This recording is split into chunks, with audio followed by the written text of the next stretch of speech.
Hi, this is Eddy Prieto of Lab Group MO4, and this is my Lab 7. For Lab 7, we had to find the mass of a black hole, and we were given the position data of the black hole, the star mass, and the position data of the star. When I calculated this in my VPython, I found that the mass of the black hole was 2.543 e to the 31 kilograms, and that was proven to be correct by my WebAssign. Okay, now onto the actual VPython code here. As you can see, we have the star mass that was given to us. The delta t was also given to us, which is 1 day in seconds. For our position data, instead of using the momentum principle to update the position, we just have the star data CSV that was given to us by WebAssign. Further on, we have equations here. In order to calculate Fnet, we got a dp over dt, which is and that is the momentum principle. Sorry. And using that Fnet, we calculated the Fnet parallel and the Fnet perpendicular through this. Let's see.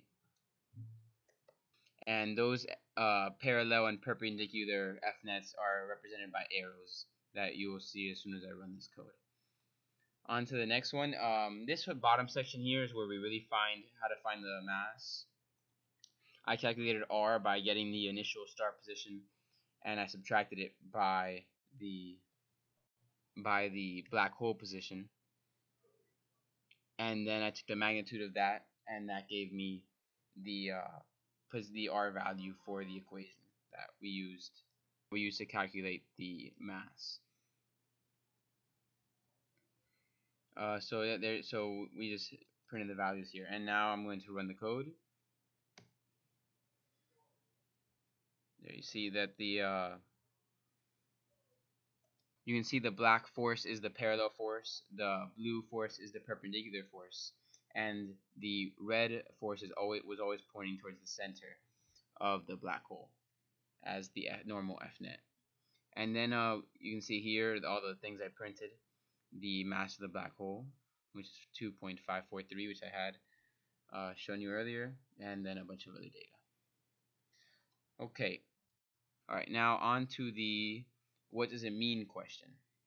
Not sure how well you guys can see this because this might be choppy, but in your analysis, you should use the arrows provided in the program to visualize Fnet perpendicular, Fnet parallel, and Fnet. I just showed you those, so you saw that.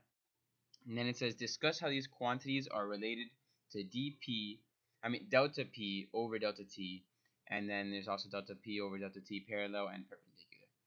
Well, according to Newton's second law of motion, dp dt equals Fnet, and when you make delta P and delta T small enough, eventually it does give you it's infinitely small, so it can give you the derivative form, so they're basically the same thing, and the values are exactly the same by definition. But they are different because even though their values are the same, they are not the same in they're not the same. They don't measure the same thing. Sorry. And basically, momentum change is caused by the net force. So it's kind of like an arrow is drawn. They're not really. They measure. I'm sorry. Their values may be the same, but they are not the same in general. Sorry. Okay. Now onto the what if question. Imagine a black hole whose mass you found was replaced by a different black hole, but still placed at the same location. Assume the motion of the observed star remains unchanged and is affected only by the gravitational force of the new black hole. Could you tell the difference?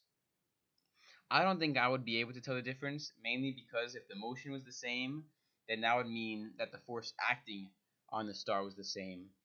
And then using the equations, the gravitational force equation, that would mean mass would be an intricate part of that. So you would have to have the same mass. So I wouldn't be able to tell the difference in that case. That's basically it. For my conclusion, the code that I used basically used the physics principles and used the principles of gravity to predict the path of the star as it orbited the black hole, and then we were able to find the mass of the black hole. That's it for my lab. Thank you, and I'll see you later.